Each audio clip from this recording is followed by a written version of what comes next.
محترم جناب راجہ محمد فاروق حیدر خان صاحب وزیر اعظم آزاد جموں و کشمیر، اسپیکر محترم قانون ساز اسمبلی آزاد جموں و کشمیر، چیف منسٹر گلگت بلتستان حفیظ الرحمان صاحب، ان کے ساتھ آئے ہوئے منسٹرز، ممبران قومی اسمبلی عبدالرشید ترابی صاحب، ملک محمد نواز صاحب، ابراہیم صاحب، چودھری عبدالمجید صاحب، دوستوں ساتھیوں السلام علیکم۔ آج پاکستان کی حکومت اور عوام مقبوضہ جموں و کشمیر کے مجبور و مظلوم عوام کے ساتھ اظہار یکجہتی کا اظہار کرتے ہیں اور مسلسل پچھلے 19-20 سالوں کے ساتھ یہ جاری ہے۔ جس روز اہل پاکستان اور کشمیر کہ دونوں جانب کے کشمیری اس عہد کا اظہار کرتے ہیں کہ کشمیر پر صرف کشمیریوں کا حق ہے اور اس کے مستقبل کا فیصلہ بھی اہل کشمیر کو کرنا ہے۔ کشمیر کے عوام جارح، غاصب اور غیر قانونی طور پر قابض کسی قوت کے تسلط کو تسلیم نہیں کرتے اور نہ کبھی کریں گے، بلکہ اپنی قسمت کا فیصلہ خود کریں گے۔ جناب اسپیکر، 5 فروری کا دن کشمیر کے حوالے سے ایک غیر معمولی اہمیت رکھتا ہے، کیونکہ اقوام متحدہ نے 1939 کے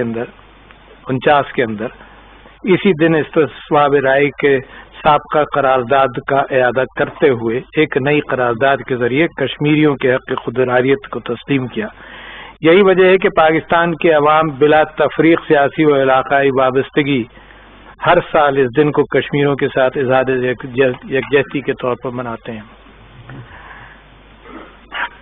محترم چیف منسٹر صاحب، آپ نے فیض کے اشعار کچھ پڑھے اور مجھے علامہ اقبال کی وہ کشمیر کے اوپر نظم بھی، پرائم منسٹر وزیر اعظم صاحب، مجھے علامہ اقبال کی کشمیر کے حوالے سے وہ نظم بھی میں تحریر کر کے لایا تھا، اس حوالے سے کہ وہ شاید 1934 میں انہوں نے کہی کہ آج وہ کشمیر ہے محکوم و مجبور و فقیر، آج وہ کشمیر ہے محکوم و مجبور و فقیر، کل جسے اہل نظر کہتے تھے ایران صغیر، کہہ رہا ہے داستان بے دردی ایام کی۔ کتنی پرانی بات ہے اور کب سے چل رہی ہے، اور سینکڑوں سال سے ہمارے کشمیری بھائی کسی نہ کسی ظلم کے ذریعے دبتے چلے آئے ہیں۔ کہہ رہا ہے داستان بے دردی ایام کی، کوہ کے دامن میں وہ کاشانہ دہقان پیر۔ اور پھر کہتا ہے علامہ اقبال کہ آج وہ قوم نجیب و چرب دست و تر دماغ، آج وہ قوم نجیب و چرب دست و تر دماغ، ہے کہاں روز مکافات اے خدائے دیر گیر۔ کتنی اچھی بات اور کتنی تاریخ کے اعتبار سے جو کشمیری بھائیوں کے اوپر مظالم ہوتے رہے ہیں، اور یہ صدیوں پر معاملہ جاتا ہے اور یہ صدیوں سے ظلم سہتے آئے ہیں۔ میں سلام پیش کرتا ہوں آپ سب لوگوں کو، سلام پیش کرتا ہوں جن لوگوں نے قربانیاں دی، سلام پیش کرتا ہوں ان ماؤں کو جن کی گودیں اجڑی ہیں، سلام ان عورتوں کو جن کی عصمت دری ہوئی ہے، سلام ان نوجوانوں کو جنہوں نے اس قوم کی خاطر اور کشمیر کی آزادی کے خاطر اور کشمیر کی رائے کے خاطر اور کشمیر کے ظلم کے خلاف جو کھڑے ہوئے اور جنہوں نے اپنی جانیں دیں۔ میں سلام پیش کرتا ہوں ادھر بھی اور ادھر بھی، انشاءاللہ جیسے جیسے آپ کی آواز اور ہماری آواز بلند ہوگی یہ گونجے گی کائنات کے اندر، یہ بات دبائی نہیں جا سکتی۔ میں سمجھتا ہوں کہ کسی قوم کے جذبات کو دبایا دیر تک نہیں جا سکتا، اور اس کی مثال صرف کشمیر ہی نہیں ہے، اس کی مثال آپ کو یورپ کے اندر ملے گی کہ یہودی اقوام اور یہودیوں کے اوپر جو ظلم کیا گیا تو وہ قوم ختم نہیں ہوئی۔ فلسطینیوں کے اوپر جو ظلم ہوگا، اور یہ فلسطین کا ایشو بھی اس پچھلی صدی کے اندر بڑا تکلیف دے رہا، فلسطینیوں پر بھی جو ظلم ہوگا اور ہوا ہے،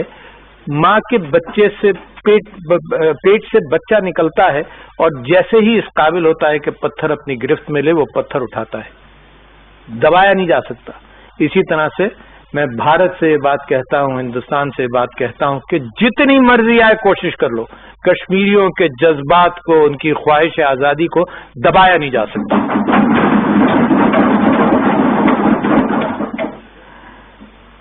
تقسیم برصغیر کے حوالے سے جن اصولوں کی بنیاد پر یہ تقسیم ہوئی، اس کے اندر آپ کے ساتھ سب سے بڑی سازش ہوئی، پاکستان کے ساتھ ایک سازش ہوئی، اور سازش شروع ہو گئی تھی 1947 کے اوائل کے اندر اور 1946 کے اواخر کے اندر، کہ جب باؤنڈری کمیشن کا ایوارڈ آیا، اس کے اندر کچھ ضلع جو ہیں وہ ہندوستان کی طرف دیے گئے جو مسلمان کی میجورٹی کے ضلع تھے، اور یہ تیاری کی گئی کہ اس کے بعد جو سازش ہوگی اس اعتبار سے کشمیر کو ہندوستان کے ساتھ غیر قانونی طور پر ملایا جائے گا۔ میں سمجھتا ہوں کہ وہ اس سازش کے نتیجے کے اندر اگر وہ ضلع گرداسپور جس میں شامل ہے وہ اضلاع اگر پاکستان کی طرف آتے تو کوئی لینڈ کنیکشن بھی کشمیر کے ساتھ نہیں ہوتا، اور شاید آپ لوگ واقف ہیں اس بات کے کہ جو مشرقی پاکستان کے شمال کا حصہ تھا وہاں بھی ایسے ہی کام کیا گیا تاکہ آسام تک ایک لنک دیا جائے۔ تو ہم ان آڈز کے خلاف، آپ ان آڈز کے خلاف ساری زندگی اور صدیوں کے ساتھ اور ساری جنریشنز نے یہ قربانیاں دی ہیں جب آپ کے خلاف مختلف انداز سے سازش کی گئی، مگر کمال اس بات کا ہے کہ اگر آپ تاریخ پڑھیں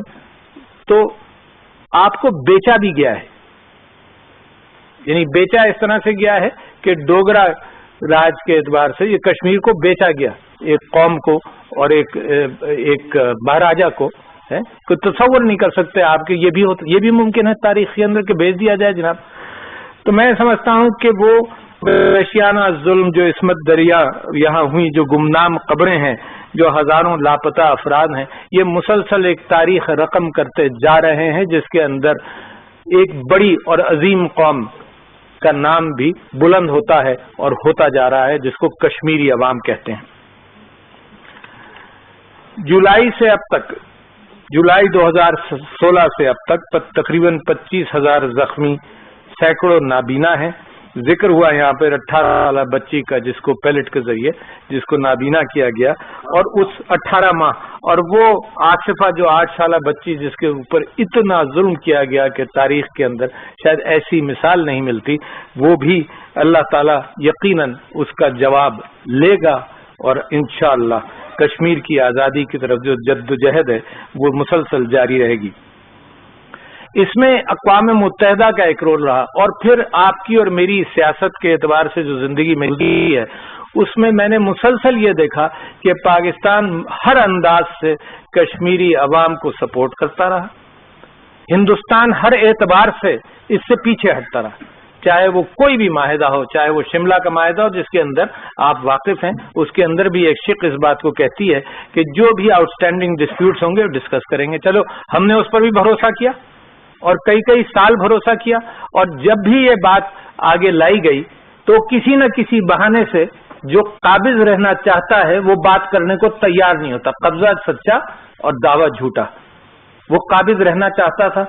تو جب اس سے کہا گیا کہ بھائی اب آپس میں مذاکرات، باہمی مذاکرات کریں، تو کوئی بہانہ اس نے تلاش کیا، کبھی دہشت گردی کے بہانے، کبھی وہ 9/11 کے بعد جو ایک ماحول کریٹ ہوا اس کے اندر یہ جو جدوجہد تھی، جو آزادی کی جدوجہد تھی، جو پرامن تھی، جب آپ سارے راستے بلاک کریں گے تو میں ان کشمیری عوام کے اعتبار سے، ان نوجوانوں کے اعتبار سے جو بارڈر کے اس لائن آف کنٹرول کے اس طرف ہیں، میں کہتا ہوں کہ ان کے پاس جب آپ کوئی چیز چھوڑیں گے نہیں، کبھی اظہار کی موقع نہیں دیں گے، چاہے جس انداز سے بھی دیں، تو نتیجہ وہ ہتھیار اٹھاتے ہیں اور پھر اپنی آزادی کے، پھر وہ اپنی جانیں گراتے جاتے ہیں اور یہ کہتے ہیں کہ ہم نے آج اتنا قربان کیا کل کے لیے، تو خراج تحسین ہے ان کے اوپر۔ اور میں سمجھتا ہوں کہ یہ جدوجہد، میں ان سے بات کرتا ہوں کہ اس جدوجہد کے اعتبار سے